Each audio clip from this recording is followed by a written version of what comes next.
here we are again. Where are we now? Episode 6, I think. Yep, episode 6. Vocals. I still haven't at this point pulled in my reference tracks. I'm kind of going through a few that I'm puzzling with. I haven't quite got to that yet. But I will bring them in. Now, what I will say to you, for anyone that is bringing in reference tracks at this stage, what I do is I keep a record. I do a file save as, and at each separate stage I save as a different stage, as you can see here.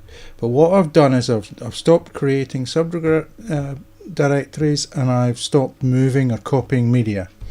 So if you do bring in reference tracks I have got them set up as like track templates, and when I bring them in and then press save, because I've saved as I've got here without anything here, so I'm not copying or moving anything into the project file, all it does is it saves the location where your reference tracks are stored, and it then references that every time you open the file.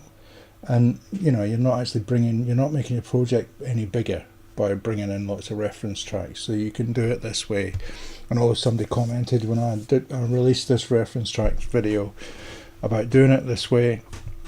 They were commented about how, I don't want to copy those into my project file all the time. Well, you don't have to, because Reaper will actually reference where these reference tracks are, and that's what it's doing every time. It's not actually bringing them into your project, as long as you do save as and then untick all of this lot down here. Okay, so that's that, but I haven't got to that stage yet, but I want to move on.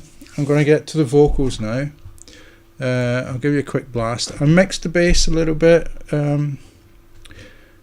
as last time. It was still quite high in the mix. I mean, I'll just have a quick blast and we can see where we're at. I feel so dizzy in my head. I can't explain, it's a crazy game, but I want you to know I'm on my way. I'm moving on in my life.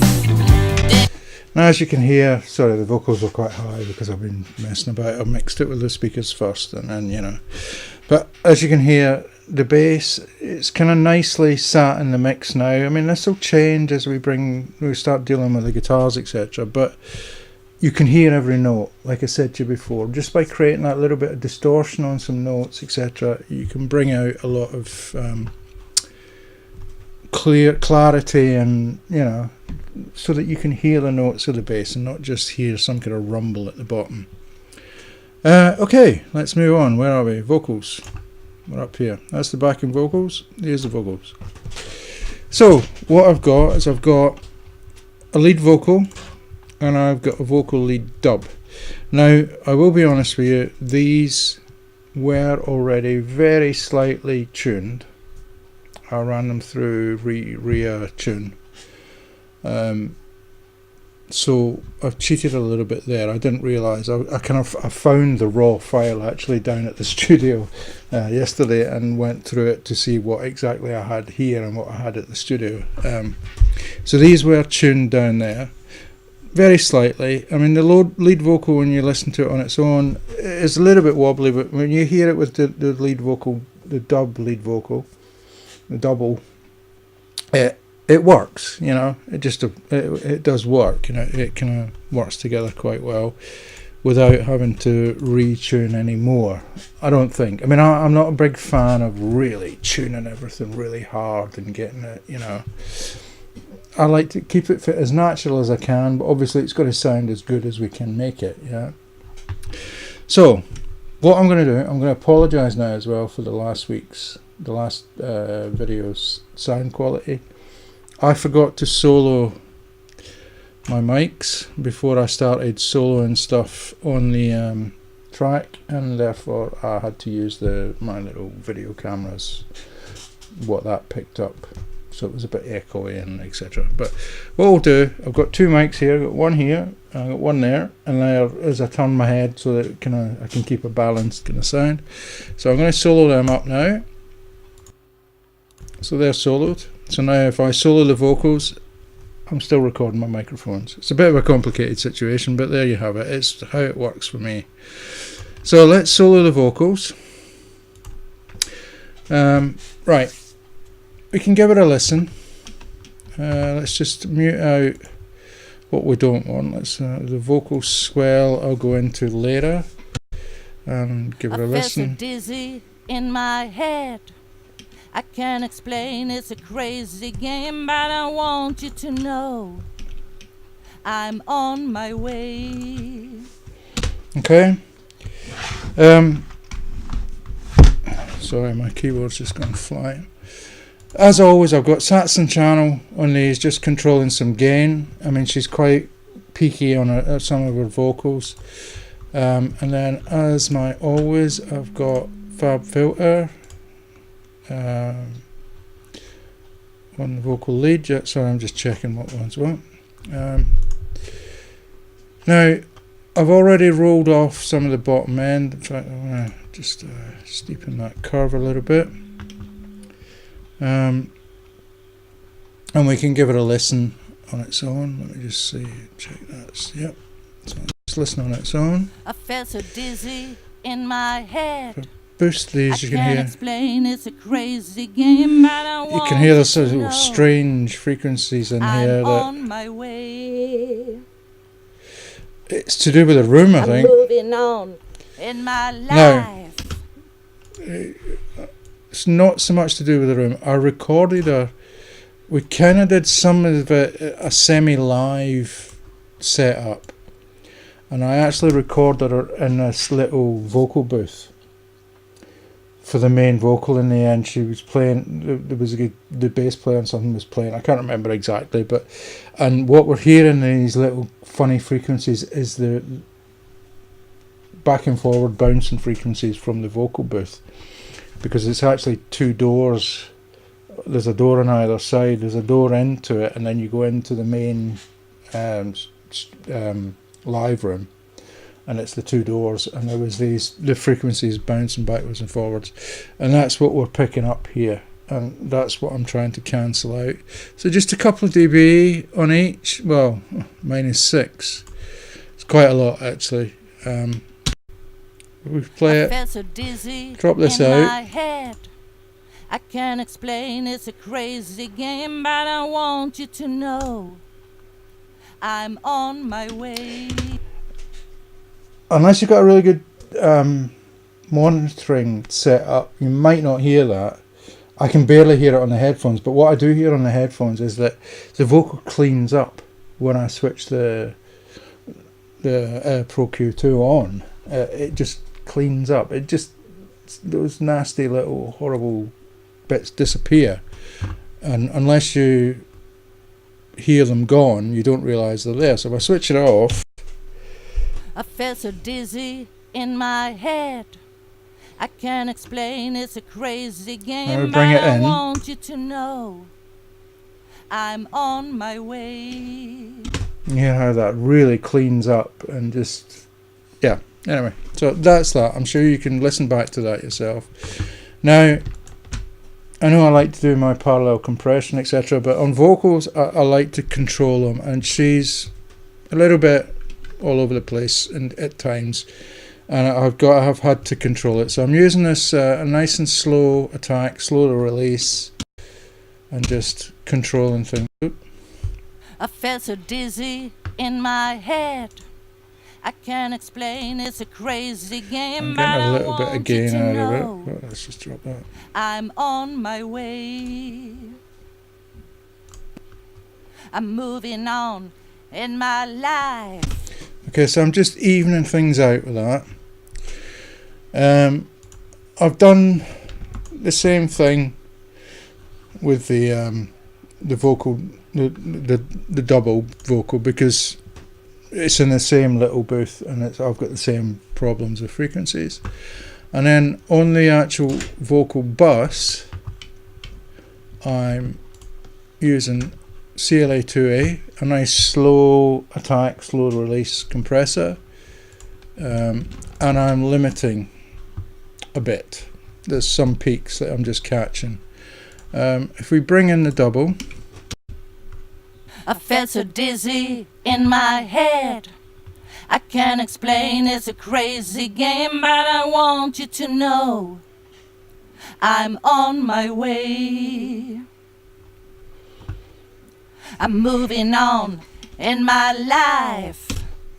Okay, that's how they're kind of working together. There's a few more, there's bits where it peaks more than that.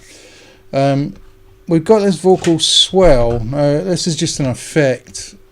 I mean, once again, I've got the same well, I'm even doing some more damage to the vocal there, but this is just like an effect that I'm using. Where I think it's in one place it comes in. Unmute it might help. I'm moving on. So just an effect, just to let people know it's a modern recording. Doesn't need any more than that. I'm not going to go overboard with this. That was one place that I've used it on, and that's all I'm going to say about that, really. So it was just a reverse reverb effect, and there you have it. Okay. So let's bring in everything else. I'll have to unsolo all this stuff, and we can have a listen with the vocal in the track. I'm still recording. Yes. Okay, let's get to the vocal, and we can have a listen to it in the track. I felt so dizzy in my head.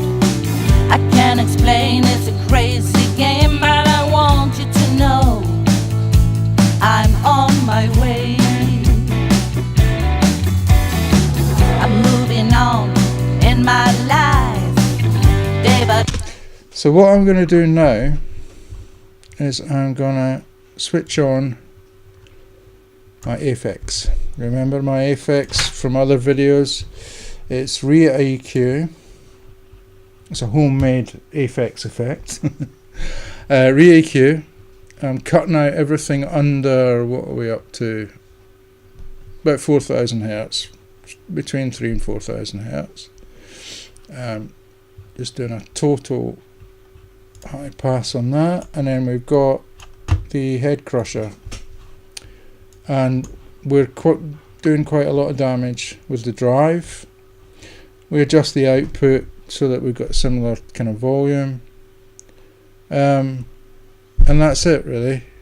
The low cut I've put up here, but does that really matter, as I've already cut everything out up to 4,000-5,000 hertz anyway. And the tone, I've turned the tone up towards the trebly side. So what we get, if I bring it in, so we get, oh God, I'm past it. Sorry, too many tracks. So if we bring in, let's concentrate on the lead vocal now. I'm going to have to solo my mics. There we go. And let's solo the vocal and hear it on its own first. Okay, so if we bring this in. I felt so dizzy in my head. I can't explain, it's a crazy game, but I want you to know. Now let's bring that into the track, and you hear what it's doing. So I'm going to have to go back and unsolo my microphone.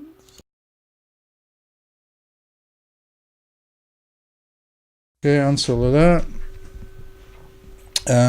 And let's hear I felt so dizzy in my head. I can't explain, it's a crazy game, but I want you to know. Now, let's bring it in on the double as well. Now, I'm not going to bring in as much of it on the double. In fact, there's probably a little bit too much of it on that as well. But anyway. I felt so dizzy in my head. I can't explain, it's a crazy game, but I want you to know. I'll play a little bit more of that. Sorry, it was a little bit short. I felt so dizzy in my head. I can't explain, it's a crazy game, but I want you to know I'm on my way. I'm moving on in my life, day by day. That's I like to do it this way because it avoids me having to boost like high frequencies and thus create phase problems. I like doing it like this, and I'm going to send other stuff to the same effects, so it's like kind of keeping all of my high frequency stuff on one channel, and maybe avoid some of the kind of phase problems that you get by boosting high frequencies. You know, if you've got cymbals or whatever we want to boost, then do you know what I mean? So I've talked about this before, so you know, let's not go anywhere major with this, but that's how I like to do it. So that's creating the high end of my vocal, and so that's that really. I mean, that's how I do my lead vocal. I like to keep it as simple as I can. This is the thing, folks. Don't, you know, I like to keep it as simple as I possibly can.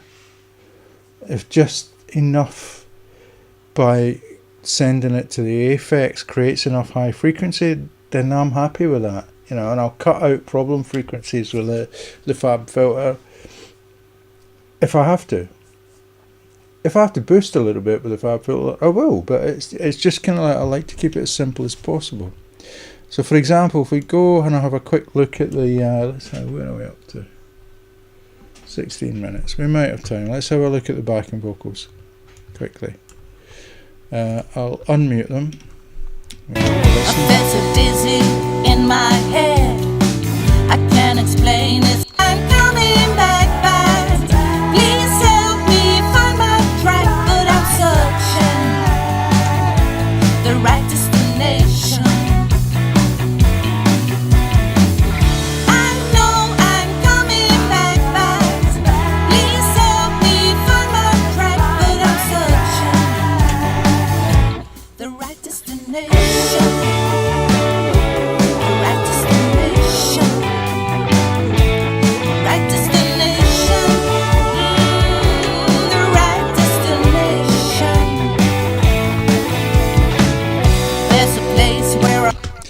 Now,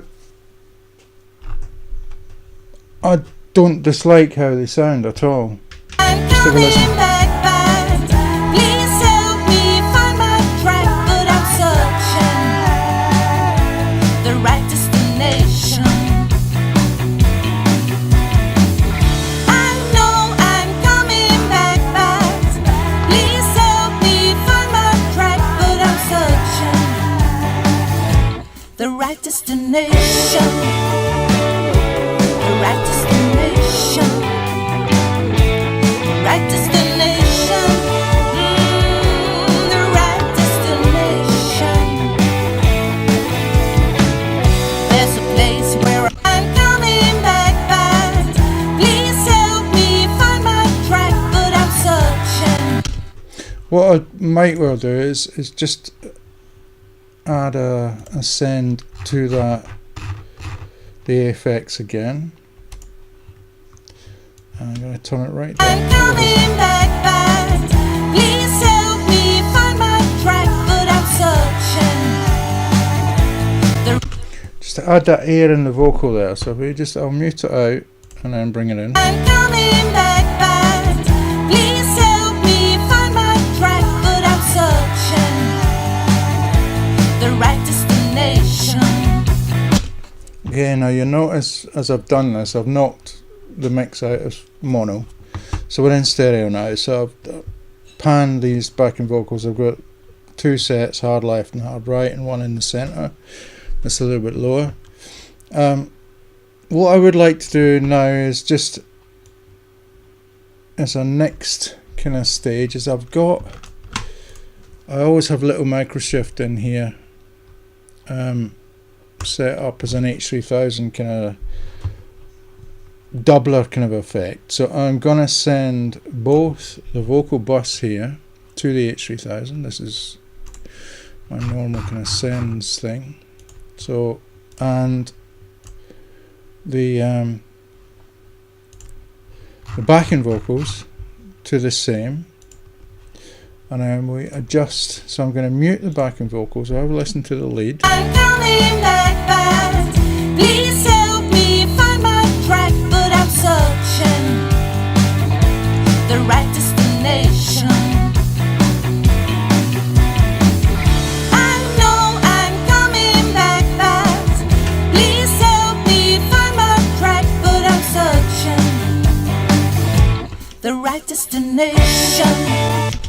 Okay, just enough. Just bring in the backing vocals and drag it down and just bring it up to a point where I'm happy. I'm coming back, back.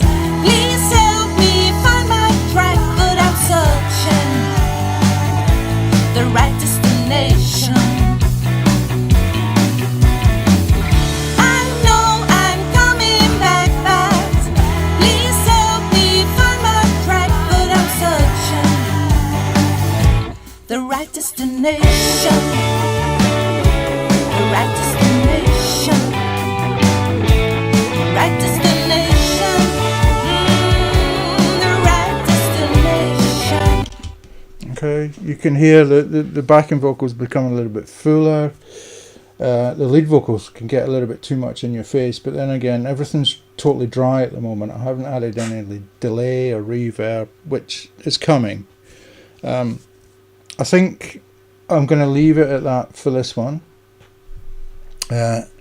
Next time I'll start looking at bringing in some more of the return effects, to start mixing in a little bit more of the vocals and the guitars, looking at them, how we can mix around. Now that we've clicked out of mono for the moment, we might start looking at some panning and whatnot of the electric guitars and get into that.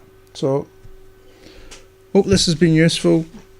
Once again, please subscribe, send me a message. I'll send you a copy of the Reaper project file to download. God, the sun's just decided to shine in the window. Hasn't been shining all day, but now it shines. My God. But yeah, anyway, so please like, subscribe, and I'll send you a copy of the Reaper project file to download. And I really appreciate, once again, as I said, kind messages, kind people sending me impulse responses. It's just been great. I mean, there's a lad up in Gothenburg in our studio up there that's got in touch, and you know, this is what I want, a little bit of a community, and you know, we can talk to each other, help each other out. This is cool. I like this. Thank you. All right, see you in the next one. Cheers.